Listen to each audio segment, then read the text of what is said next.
guys, or is it just me? Can you guys can you guys hear me okay? Let me know, Peak, if I need to adjust something.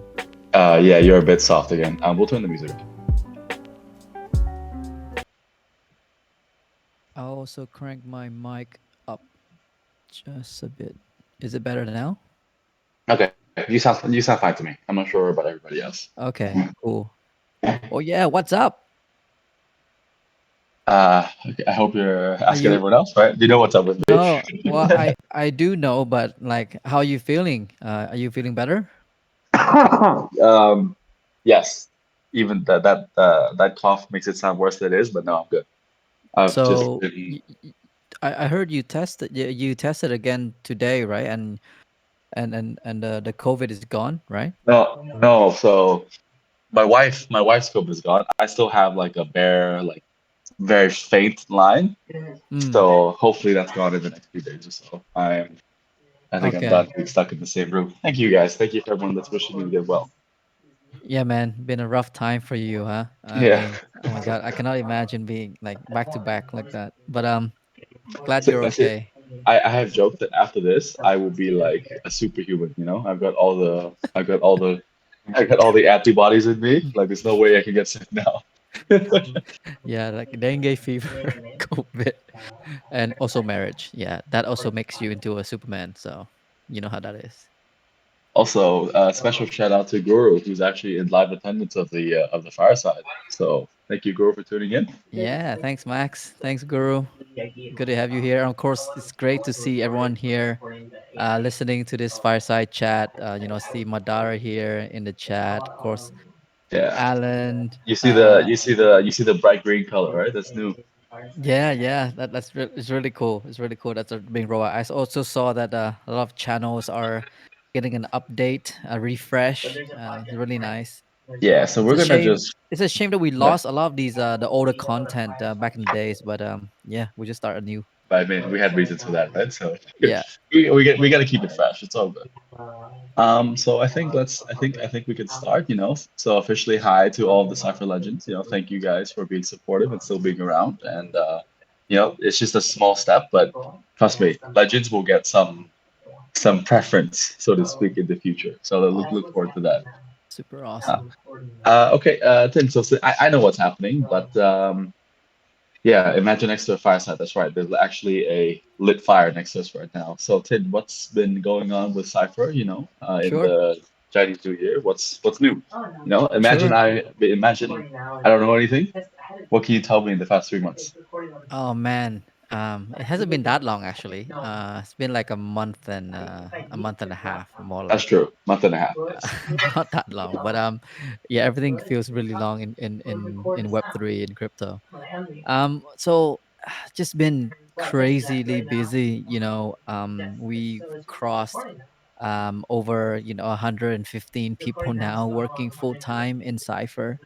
Um, so my entire time has just been hiring, interviewing people, because in order to hire that many people, imagine how many people you have to interview and talk to them and talk to their friends and past colleagues and so on. And then once they are on board, make sure that the team really gels and work well together. And then we move into our new office, with everyone sitting together and spending a lot of time with the team, like face to face, side by side, in the trenches, in the meeting rooms, just working on it. It's been a fantastic, 6 weeks, and also extremely busy. And of course we had the Chinese New Year, right? So that was like a 5 days break, 7 days break for some. And I personally took some time to catch up on a lot of work, like a lot of housekeeping things for Cypher, making sure that we're budgeting it out, making sure that we're set for the long haul, for the next 4 or 5 years, that we have the gunpowder and the team and the structure in place, so that we can grow and build this awesome ongoing game, and this community. So yeah, I mean, just really been heads down building and cracking at it. I think those who are in the team know the amount of work that we want to put into this game. And yeah, it's just been making great progress on the game, on the team, and I think we are also very, very excited to be also releasing some of the other non-game items, such as the comics, some Hmm. Yep. animation shorts that we've been working on. So I think we can Yep. touch on that later. Yep. But yeah, Is there any really big hire that you are very happy to secure that you can talk about, or is that all hush sure. hush and yeah? No, no. I think we have managed to luckily establish Cypher as one of the innovative gaming and technology studio here in Vietnam. So we got a lot of talents now are joining us, a lot of engineers, a lot of great artists. We also onboarded. I mean, we also hired two really good game economists who are extremely experienced in traditional games, and they used to work on titles like Game of War, the 4X Hmm. strategy game. And then the other person, he used to work on games like Battlefield, Rocket Arena, like from EA. And recently, he's currently worked on New World by Amazon Games, the MMORPG. So, Fantastic. like, these are just rock stars who have been helping us so much with, making sure that we have first and foremost, a great and fun game, but also a very sound and reasonable economy. So yeah, those would be the highlights, I think. For sure. And I've worked with them personally, and I think I can personally vouch that they are brilliant to work with and give us a lot of insights, that me nor you would know from our lack of experience in game making. So Yeah. it's really And helpful. also, just like, this is something you didn't you have not heard yet, because it just happened like a few days ago. But we have gotten, I guess, to a point where we got this really experienced executive game producer who are in German, and he applied to work with us. Oh wow. Because he heard Fantastic. about Cypher, he heard about gaming. I mean, he's a game maker, the game developer for like 15, 20 years experience. But Mm, he heard about Cypher and what we're doing, and he just got really excited. So he applied. So I talked to him like 2 days ago, and yeah, I mean, so it's great to have these kind of people now recognizing the potential of Web3 gaming, and I'm glad yeah, Cypher is among the list there. I agree. So let's talk about the game because I think we see all the background machinations and we know what's happening, right? Sure. But for the community side, the last update that you got was the gameplay. And I think Hmm. that, I think as good as that was, it only showed a fraction of the actual Oh final yeah. gameplay that people can participate, right? Oh yeah. So what do you think was missing? Or like what have we not been able to show people yet? And when can people see that? You know what I mean? Hmm. Hmm. Um. Well, I think what we showed you was like 2% of the game. I agree with that. I definitely um, agree with that. and there's a few reasons why, right? So with the game, it breaks down into two things. Let's talk really deep, like, game design stuff here. So the first thing is core gameplay, and core gameplay is basically movement, dodging, shooting, casting skills, impact, knockback, right? So these things are the core gameplay that you repeat across many sessions. Yeah. And then Mhm. there's a thing called the meta loop, the meta progression, where when you finish, let's say, a dungeon run or a battle, then what did you do, right? Do you craft? Do you collect gear? Do you strategize on what to wear? What's the best kind of combination for your next challenge? And then and after that is the long-term progression on, okay, so you master that, so what's next? Do you do raids? Do you do PvP? Do you do guild versus guild, right? So there's multiple loops that's happening throughout the game. And what we showed is basically like a fraction of the core loop, right? Of the movement, the skills, the shooting. And it's only the Inu, right? It's not the Inu, the Buru, the Neko, and other characters playing together against hordes of enemies, right? So even that is not shown yet, and we would love to show that. I think sometimes in March as well. Um, and then on the like the surprise side, like on the like after you finish like a dungeon, a room, like what do you do, right? What like what kind of Mm, loot drop will be there, and what can you do with it? So those things are super interesting and fascinating because these are when our players will get really creative and basically I can imagine really cool combos and wacky combos of gear and weapons and side weapons and just like different like boosted abilities that they have that come with their weapons, mm, and that is the experience I'm actually looking forward the most because I think just watching people play live stream on Twitch, right? It's those like cool combos and like surprise moments that people are really looking forward to, and us being a roguelite dungeon crawler, those surprise elements are definitely will be there, and we'll definitely want to show you guys very very soon when we can. And then lastly is what we showed is like a very it's like a very rough footage, I think two and a half months back, right? So the reason why is because we want to make sure that we show progressively the things that we have been working on and iterating, and not to show the things that will might remove from the game just because of the like the satisfaction of gameplay is not good enough. So those are the things why we always want to keep releasing things that are not like almost are not always like super up to date, because we're still making changes to the mhm. game. So yeah, mm, what my remarks regarding what we showed Yep. through the video.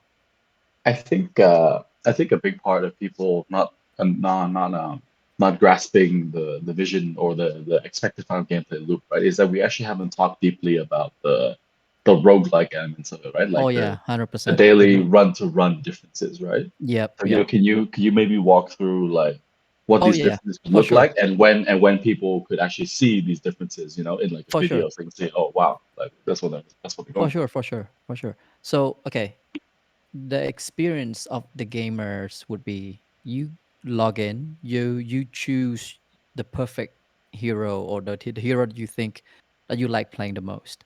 You choose the gear combination, five different gear parts and two different weapons that you're gonna bring on to this exciting dungeon run. And then you matchmake. You choose your either in a group of friends that you already know or with some randoms that you may meet and may become friends.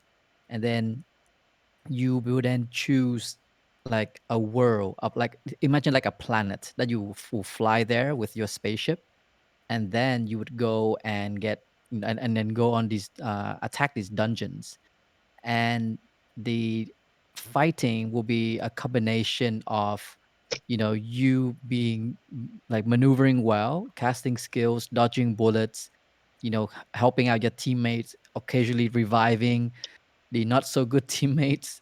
Um, on.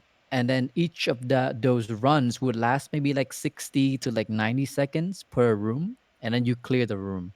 So those who are very familiar with Hades, when that's the like the time you clear one room, and once you clear that room, you will then get given a choice of like basically boosts that that can unlock, let's say like maybe more damage or more movement, faster reload, or something super cool like make your bullets bounce, make your bullets spread into two, or make it shoot from the wall, or every 10 shot, I don't know, turn an enemy into a monkey or like a chicken, something crazy. So these are the kind of things that you will be getting after every room.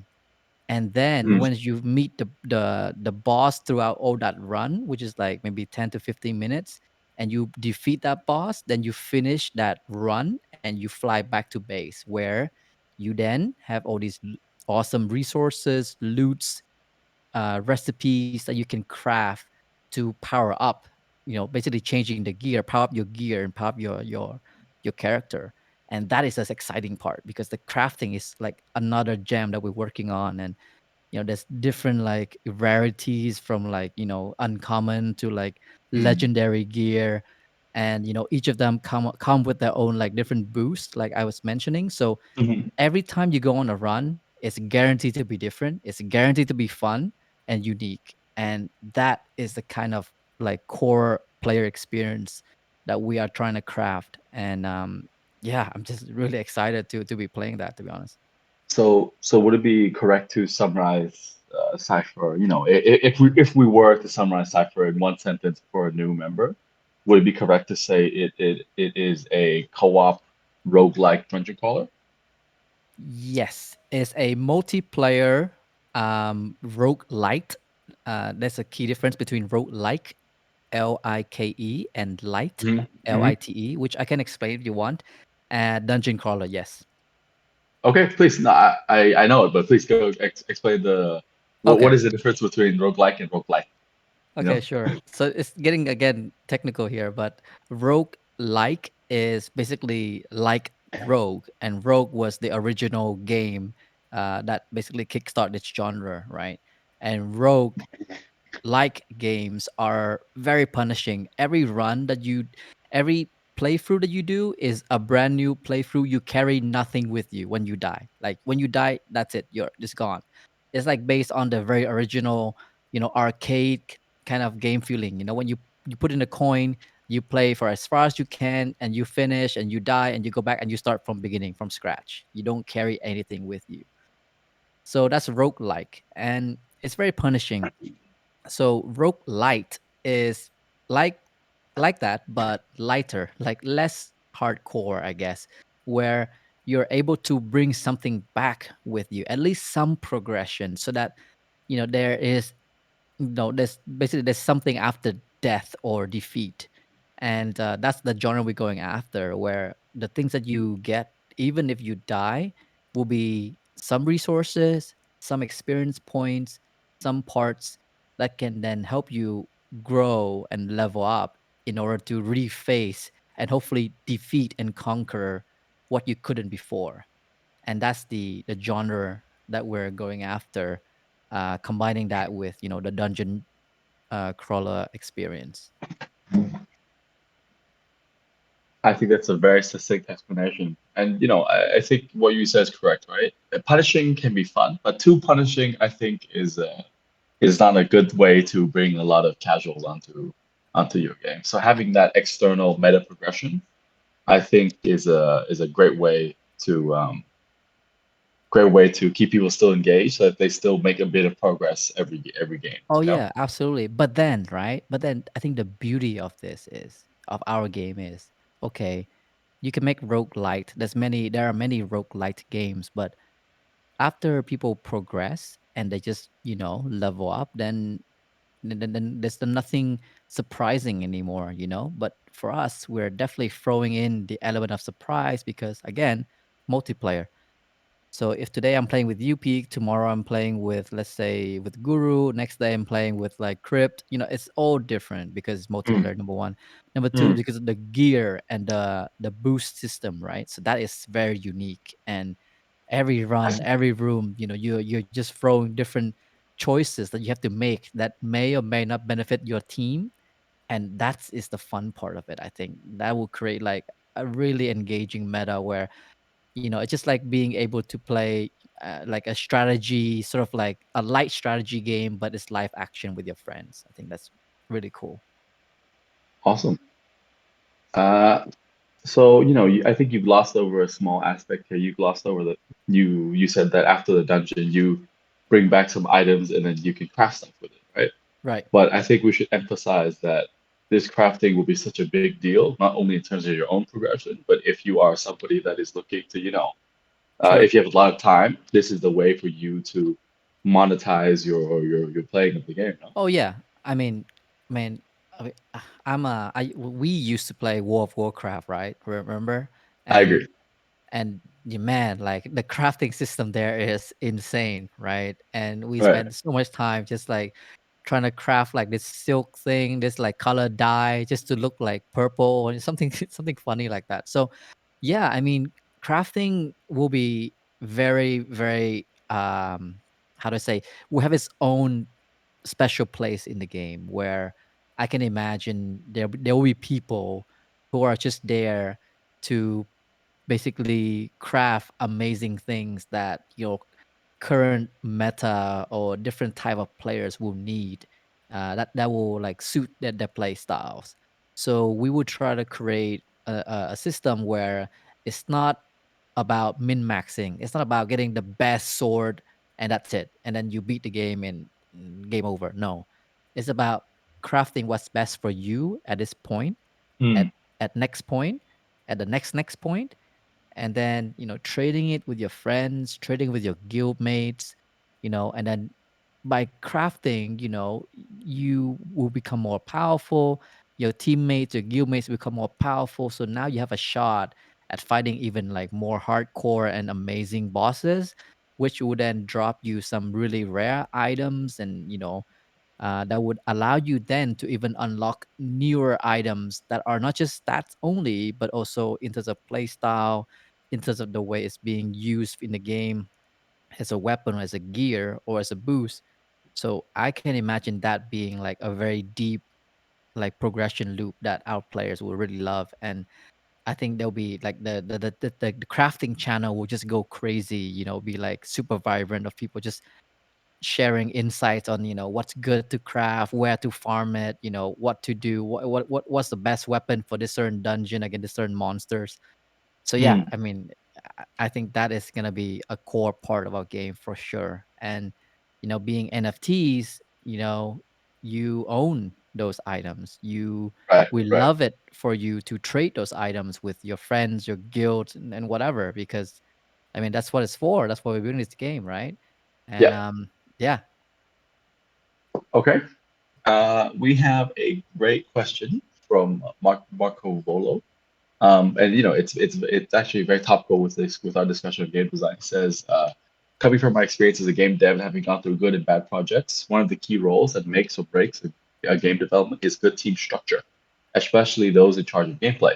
One person should be fully responsible of the gameplay vision, whether it be a senior game designer or a creative director.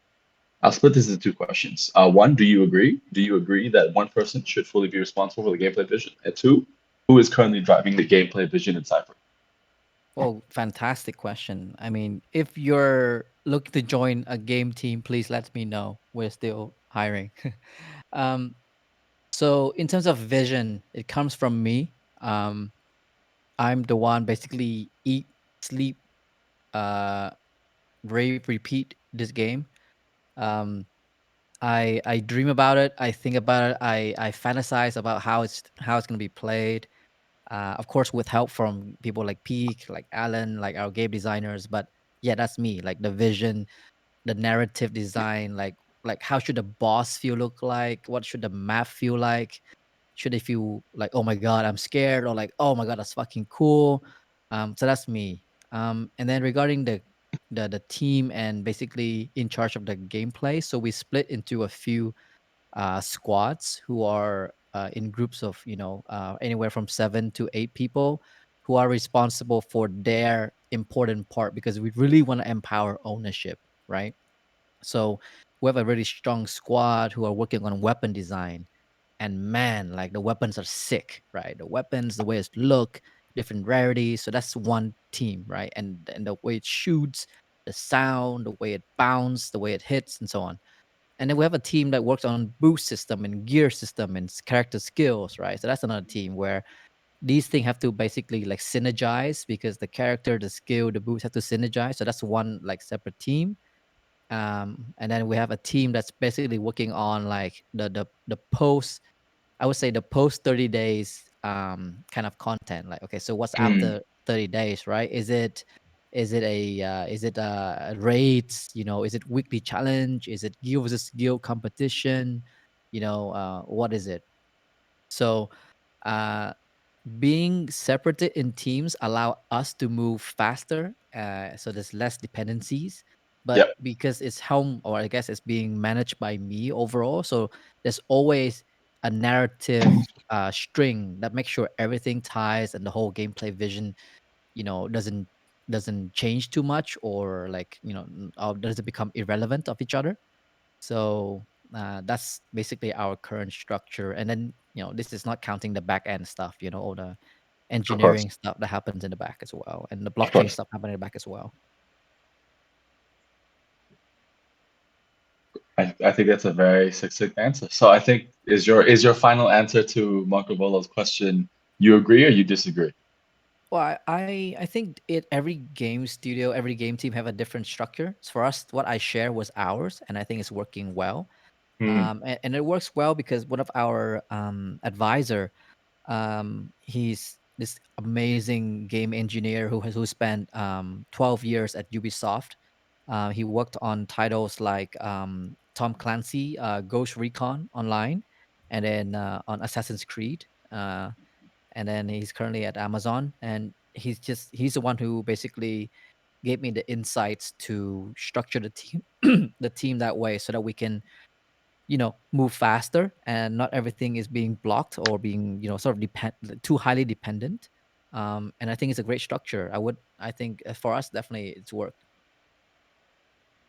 Great. Uh, I have a follow-up question to that. Speaking about game design, what are some references from other games? Like let's talk about other games, right? Like not play through games, but just other traditional games, how Sure. they've inspired you, how they've given you lessons, and how has other games affected you and your vision of Cypher, and can you give some examples? Sure. I mean, man, I can go on for days about this. I love playing games that have a story. I think everyone here, the OG Siphians know this. So games with storytelling element or a good narrative like that sets the world, like why we there, what we doing, like it's very important to me. So games like triple A games like Metal Gear Solid, games like Horizon Zero Dawn, like Gods of War, like those are amazing games and to the storytelling. And then the games that are quite similar to us, so it's a model because we're going after a live service game model where live service meaning that our team, I mean, some of you might have questions like, why is the team so big? It's because we plan to be here for a long time. We plan to release content constantly post game launch because live service games are all about that. It's all about telling the story progressively and not releasing it once and then done. So games that inspired me on this are like Warframe. I mean, really enjoy playing very successful. Destiny 2 is another good example of great live service game. So definitely those two would be my highlights. And then in terms of roguelite, then yeah, I mean, so many examples here, but I think Hades is definitely a cool one. Risk of Mhm. Rain is a very cool game. That we also learn from a lot. Enter the Gungeon is also a good one. Um, and then regarding multiplayer, I mean, yeah, I mean we all play the typical Valorant, Apex, right? So Yeah, the competitive nature of humans are just there, and we definitely want to bring that to the game as well. Um, so I would say on top of my head, those would be the super inspirational games that I really learned from and love. I think you've listed a great short list of games. I think all of those games have something special that we could learn from. There's two things from your answer that I want to build on, right? First is story. You really love games with strong story, and I know that we have worked really hard on making a very deep lore for Cypher, right? So can you maybe expand on that? Who have you been working with? How's it looking like? What's the lore Sure, of Cypher looking like right now? sure, sure. Um, so lore and world building is ve- for to us is very important. So this is again a great advice from our another advisor who is working at Riot Games, League of Legend creator, and he told me that a great world is built upon great foundations and great lore. And thanks to that advice, I onboarded three really talented people. One of them is a movie director in Singapore, and two other are his teammates, and one of them is like a very talented script writer. And three of them and me, we just work like a lot on what is Cypher story, what is the world setting, Yeah. what are the different factions, Hmm. Some things you may not know. What are the gods in this world? And why are there gods here?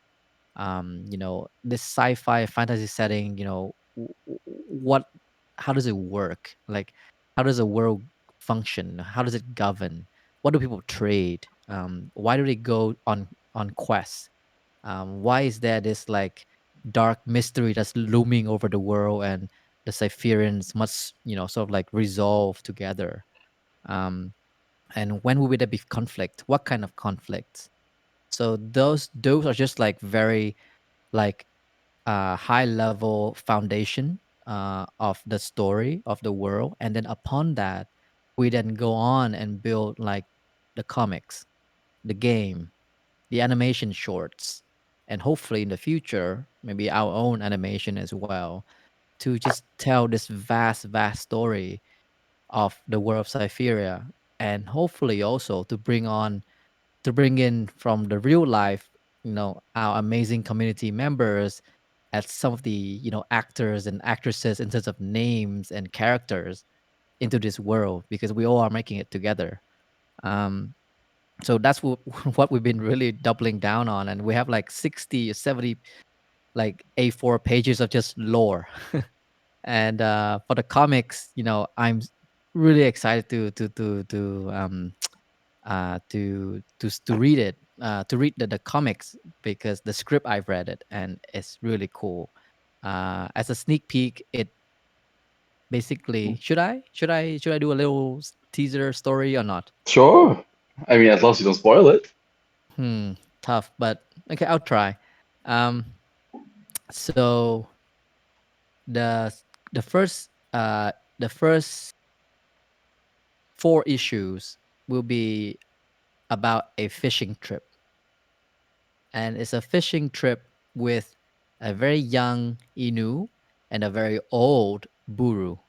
I'll leave it as that. Um, yeah, and there's this like really deep connection between these two characters that will then unlock more mysteries, but also really, it's a really touching story. I mean, I want to make a story in a comic that when you read it at a certain point, you would feel like really emotional and love these characters. So yeah, that's what I can share for now. And only in March, end of March, you can probably read the first issue already. So yep. Guys, art teaser this Wednesday, yeah? Keep an eye out for that. We're very excited to show you guys. Mm-hmm. Okay, so when will we start showing people the gods, by the way? Is that something you can touch on right now, or is that going to be safe Mm, for a big reveal later on? uh, I think the gods can be shared because the concept is there. I think it can be shared because yeah, I think it should be shared. It's really exciting. It's definitely a new twist on elements. In traditional games, you have your typical fire, wind, ice, whatever elements, but in here, we're definitely putting a sci-fi fantasy twist on it, and I think it's really cool. So yeah, probably in the next week, probably next week, I'll do a post with some images and some summaries, because the the gods content is really long, to just share with our community on Yeah. the six gods and why they're there and what's their purpose, and just to let you know, the gods will impact not only the story but also the worlds that you adventure in, the gear that you'll be crafting in or crafting, Mm, mm. and also the boost that you will get. So Um, yeah, it's the gods are powerful. you should give me ideas. God rolls in Discord, maybe for secret early bonuses. Oh, maybe. Oh yeah, I mean not I mean the like God's faction, right? Like basically like God's affinity, right? Like if they're Yeah, if like God followers. Yeah. yeah. I can totally see that, because yeah, I think some people will resonate very strongly with some certain gods. But yeah. And then the gods are also where some of our characters are, coming from, meaning like being blessed by. So Mm, like one of the this really powerful god, he's, let's say he's blessed, he's blessing the buru, for example, right? I mean, That's the world that he typically governs in, and that's where the buru comes from. Okay. I think I'm very excited to announce this to the general public, of the gods, and we can we can do things that the game Dying Light that just came out, right? Yep. So they had this idea, this thing on the website where basically I think you do some questions and then it's like a what zombie are you, right?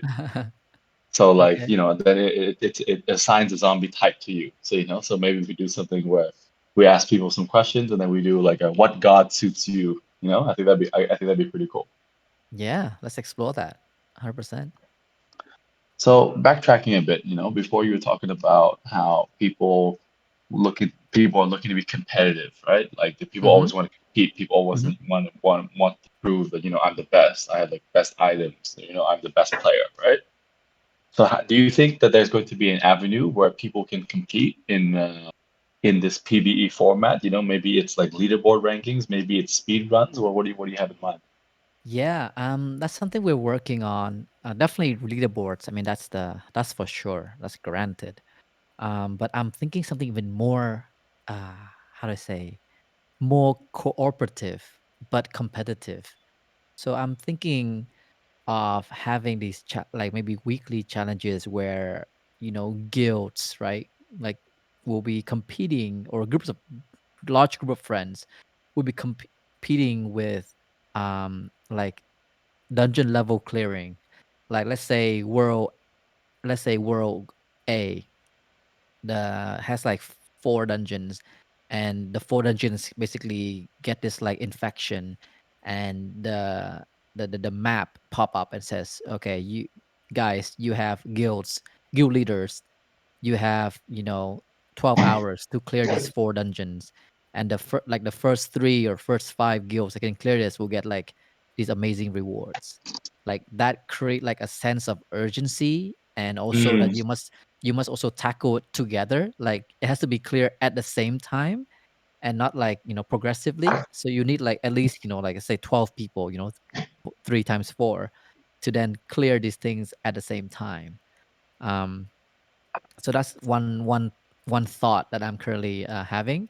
And not just that, but these dungeon, because they're like corrupted or infected, whatever we call it.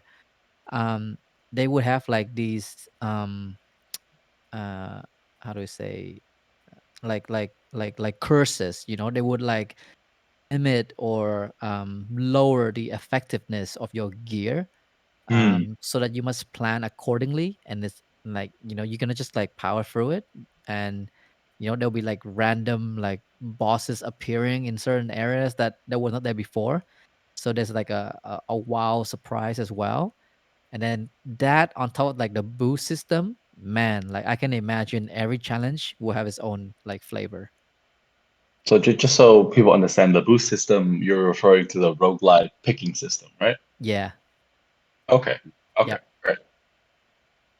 But well, I don't want to spoil too much, but like the boosts are not totally random like in other roguelites, but it's a bit more structured, and it's very related to your character, your sub race, and your gear. So let's leave it there. Okay. I think that's a good note to tease on. Mm-hmm. So, let's take a step back. Let's talk, more general game design stuff, right? Let's talk about, because I think we've talked about this at length, right? Like player journey and how much time they spend in a day and how much time in a run, right? So, in your opinion, and after all the work research we've done so far, what is a good length of time for one run in? Mm, so I my observation is that nowadays we're really busy. I mean, all of us, everyone is getting more busy, and we're mobile, right? So our games are aiming to be a cross-platform game, meaning PC players can play together with mobile, Android and iOS. Hmm. Hmm.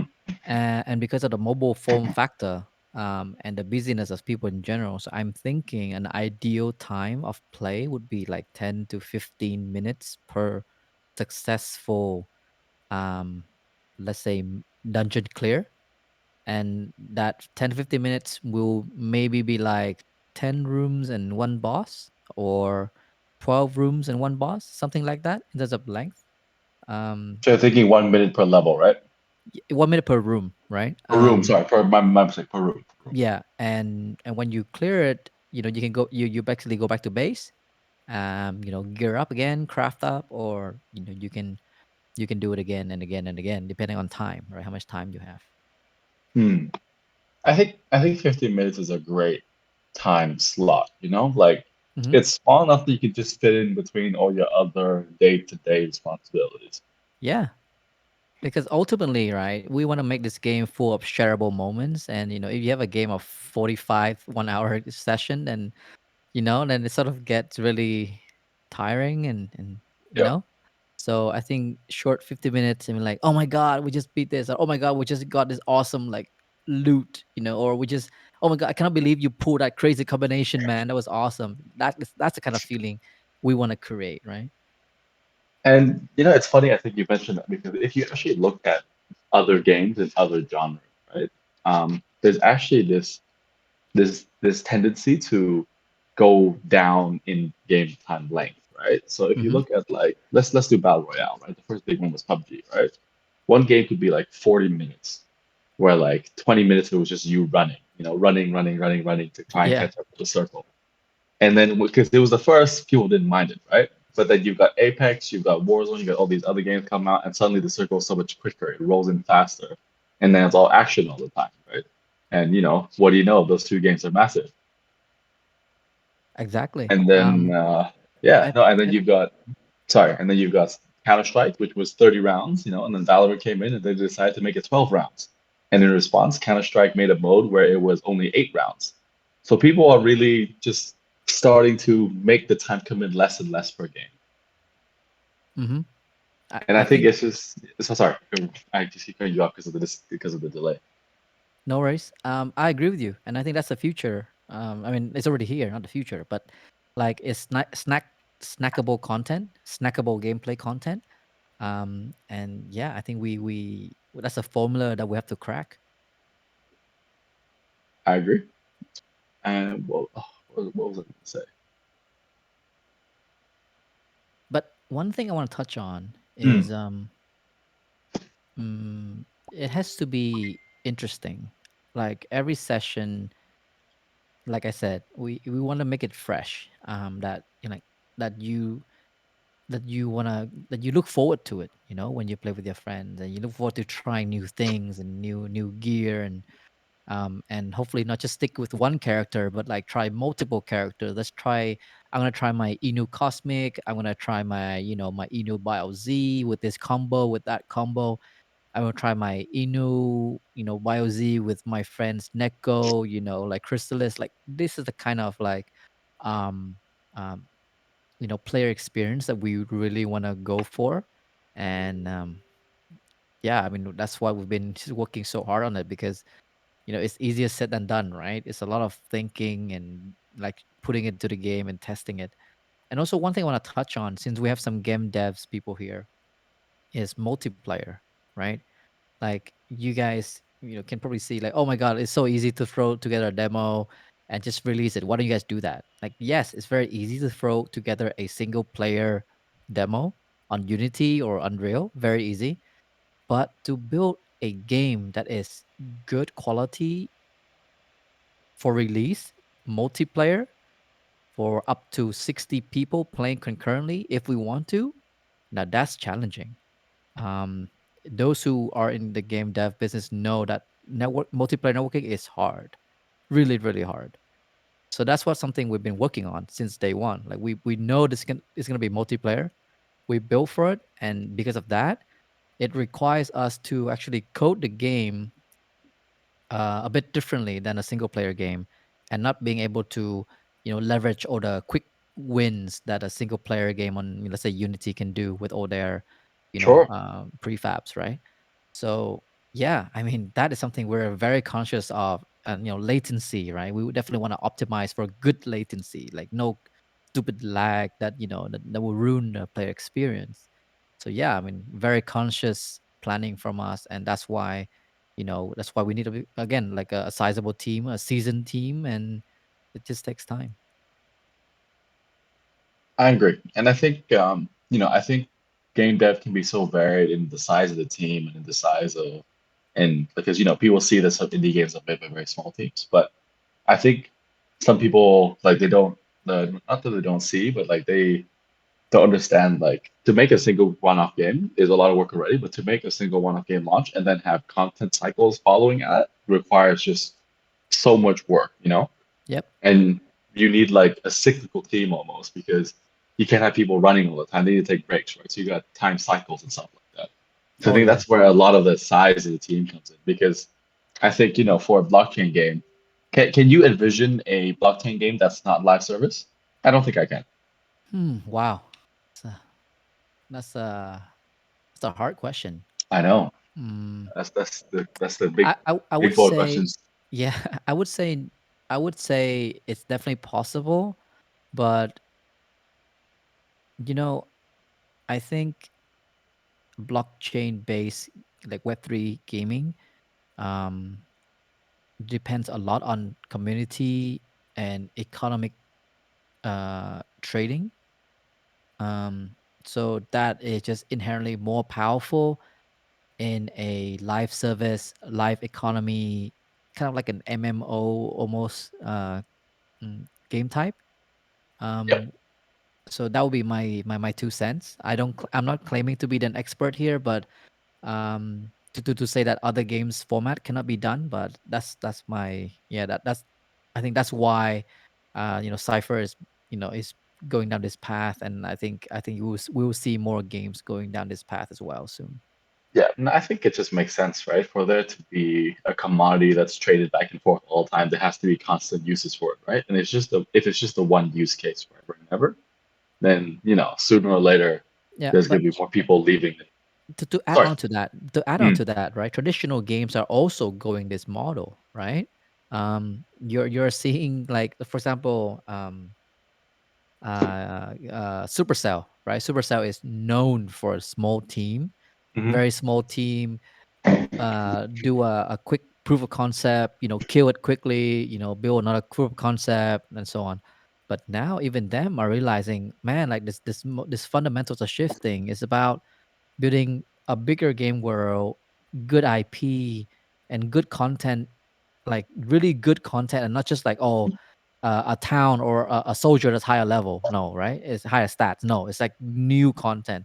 So that's why they're building out. I think like 100 studio, 100-person studio in North hmm America, in Canada. I hmm think hmm just because of this, because of they see the plan for this, And recently with like Sony, right, acquiring what is it, the Destiny franchise, because again, Sony have only done one-off games, like amazing one-off titles, right? Like Horizon Zero Dawn, and then like I think Last of Us and whatever, right? But they realized that the world is shifting towards I would say more like a subscription based relationship where the game developer and the player community are very tight, and you go together for a long time, with Destiny 2 being like what, 7 years now, and Warframe's like 8 years. Yeah. So yeah, I think even traditional games are going down this path, and but not every game studio is able to pull this off though, because the amount of people that needs to run this operation is so huge. um I think Destiny has 250 people, if I'm not wrong, and the same with Yeah. Warframe, Yeah. just working on one game. Yeah. So just show you like how large the team needs to be, Yeah. when we get to that level. No, for sure. I think that's just 100%. I think we've talked a lot about games. I really do want to move to like play to earn and general economy stuff, but I think that that is such a big topic on its own that I would like to, brain check that for another meeting, another fireside where we can only talk about that. Hmm. So I think right now for everyone in general chat, we have another 10 minutes. Let's take some questions. Feel free to ask anything, and then we'll pick and we'll answer your questions. I think one of the so I'd say the queries, I guess, or the yeah, the queries from the community is regarding also buru, right? Yes. Um, Yes, of course. yeah, so we should touch on that. So we've been working hard again on buru. We have the four sub races. They're all looking super awesome. We're play testing them actually, like casting skills and slamming grounds and you know breaking shit. But we are more like we're 100% focused on the buru in the game. Like Mm, the feeling, the playable experience, changing the size of the arm and the movement speed and the weapons that they carry. So like that is our focus. And I think that is our priority because ultimately, it's only as good as what it's gonna do in the game, right? yeah, yeah. Um, so because of that, so with regardings to the drop or the launch, we're working on a timeline that it could be changed regarding the Buru drop, Okay. um, just to make sure that we are focusing on the Buru in game.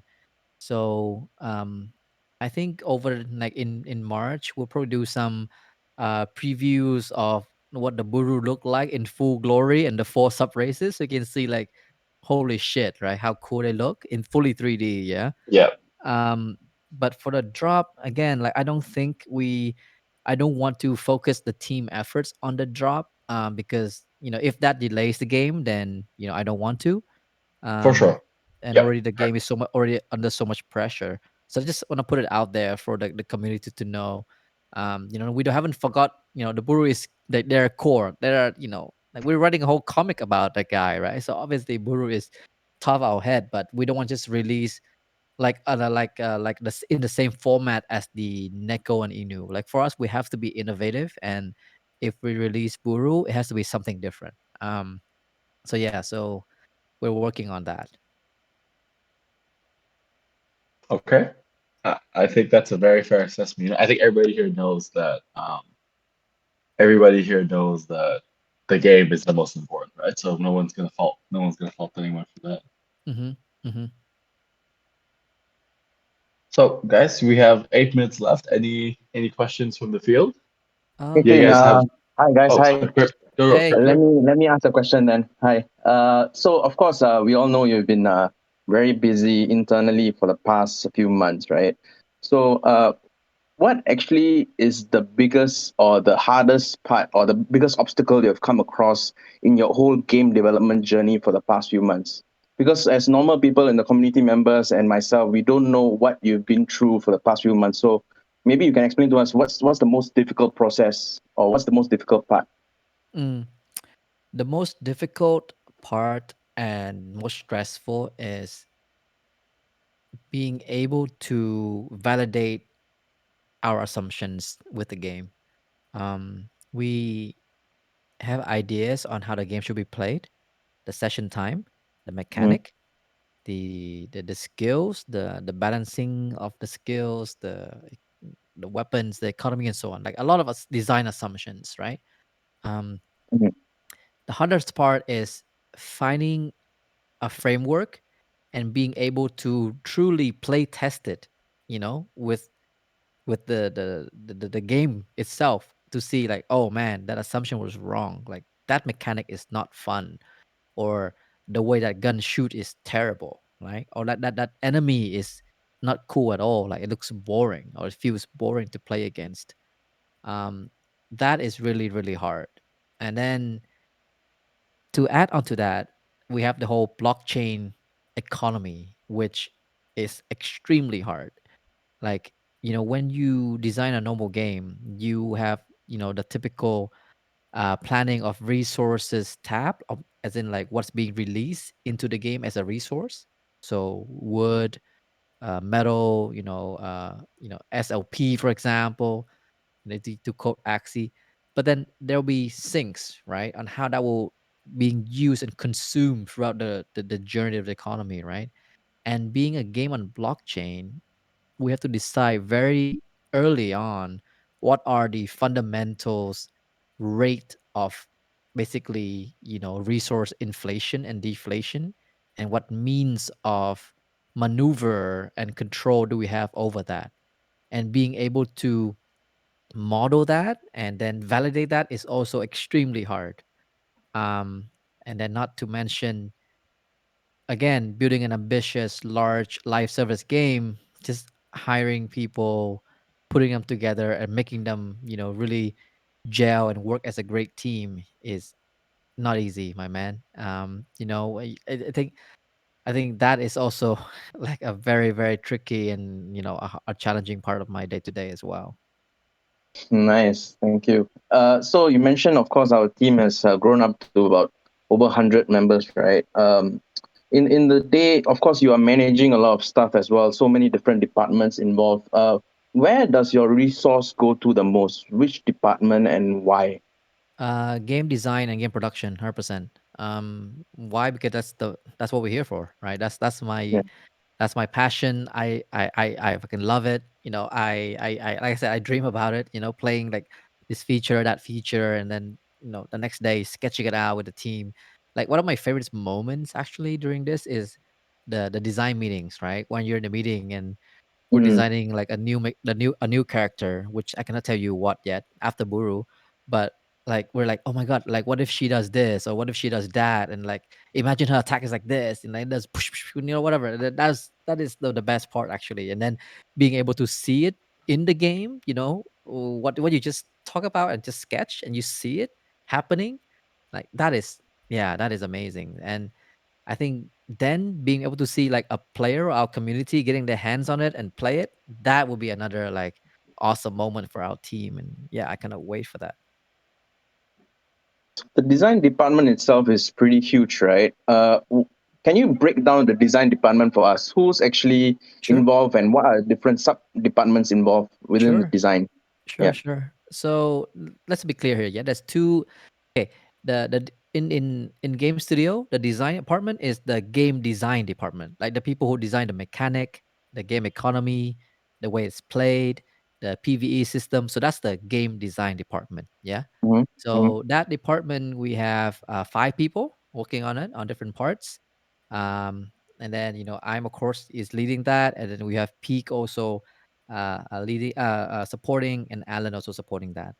And then there's a art department which produce all this amazing content like 2D concept, environment concept, 3D assets, weapons, gear, and so on.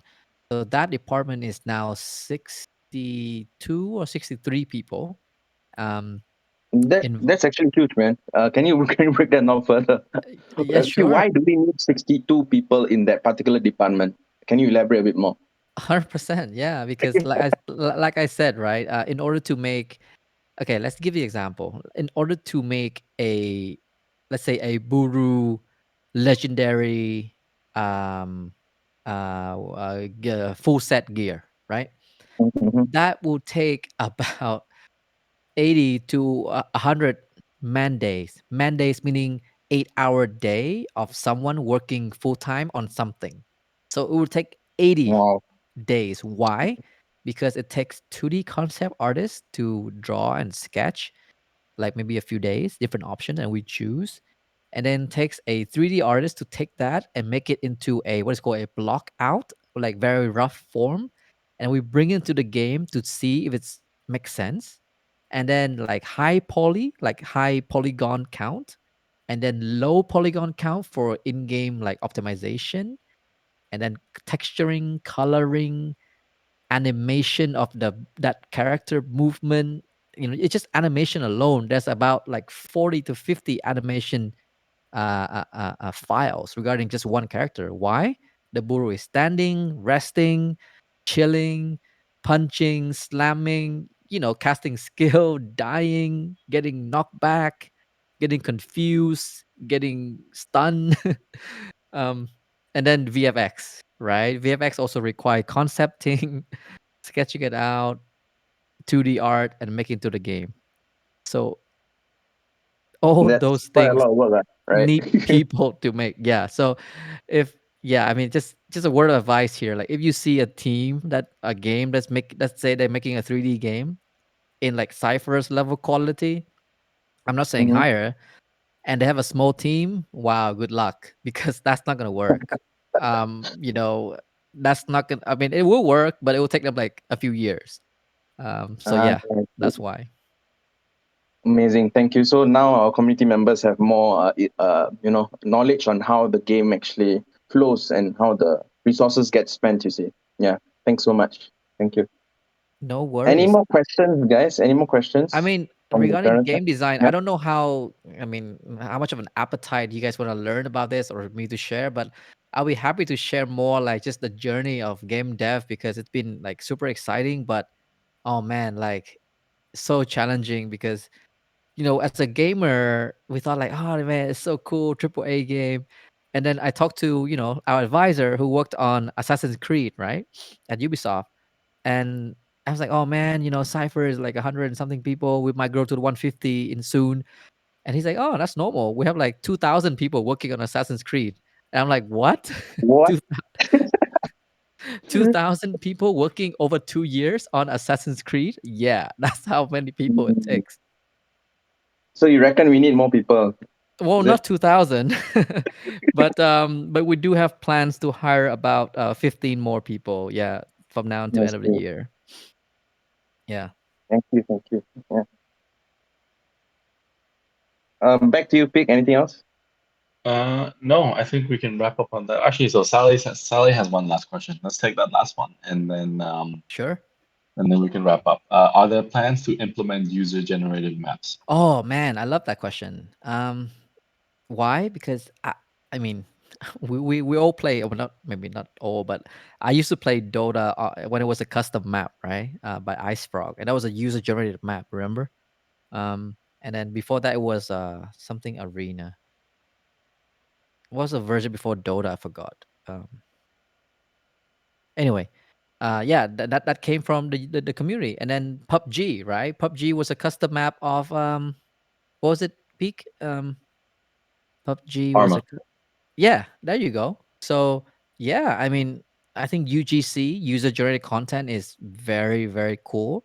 And that's something that is in our distant pipeline. By distant, I mean like definitely not this year.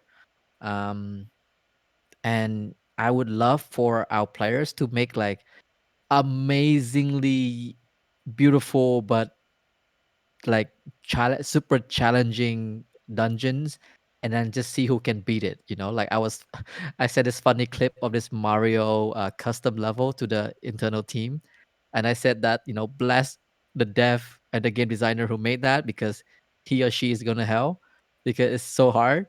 Yeah, I can imagine like our community, being so creative, would be able to make like really cool stuff with our SDKs.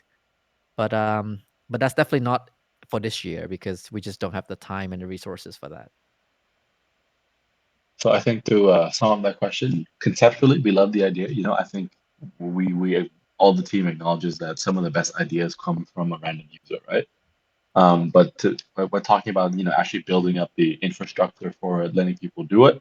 It might be a bit far from that. Yeah, but what we can do, and I hope to do it, is like during later on this year when we do user feedback sessions and play tests. I mean, with our community, they'll be like, "Hey, what about this? What about that?" And those will be amazing ideas, and then we can take it back to our team, to our base, and we can work on it. And then we show you, "Hey, is that what you think? Like, is it cool now?" Like that is definitely a fun part that I'm looking forward to. Being able to again like build this game together with you guys. Okay, sounds great. Thank you everyone for tuning in. We're going to be doing a lot more of these moving forward, so stay tuned I for think that. like a at least like a bi-weekly or a weekly thing, but not always with me though, right? With Yes, yes, not always with you. But I think I think it's just good to just have cyclical weekly conversations that Yeah, people touch base with us on, know what we're thinking, yep, et cetera, et cetera. Um, Sometimes you might move around the location a bit. Sometimes it might be on Twitter, but we'll keep everyone updated on that. sure. I think from the director's point of view, I think Alan, Justin, Peak, and some of the other our other managers, we have a lot of cool things we want to share. It's just been so busy, like just building and executing and hiring. But I think now that we are sort of in a state of a bit more manageable, like stable state, then we definitely can ramp up these activities. And like I was sharing on Twitter yesterday, just to those who missed it, like, yeah, I mean, I want to publicly apologize to our community, especially our, Cypherans, OGs. I mean, you guys made what Cypher is today, and we thank you for that, endlessly. We have not forgotten about you. We're just so busy been building, and of course, Peak has some personal, challenges as well with health. But I mean, we're definitely here, and we're definitely gonna improve on what we were not doing so well. And we hope for your understanding and support. And like I always say, we've been through many challenges together, and this is no way near a challenge, if anything. So we'll definitely are all gonna make it. So thank you again for your trust and support, and I look forward to chatting with everyone soon. All right. Thank you guys. Can I get an exclamation mark 10? All right, I'll leave Hydra on and you guys can Thank you, guys. I will take off now, have a meeting. So bye see you bye later. guys. Thanks, Bye bye. See everyone. you guys. I'll play Hydra.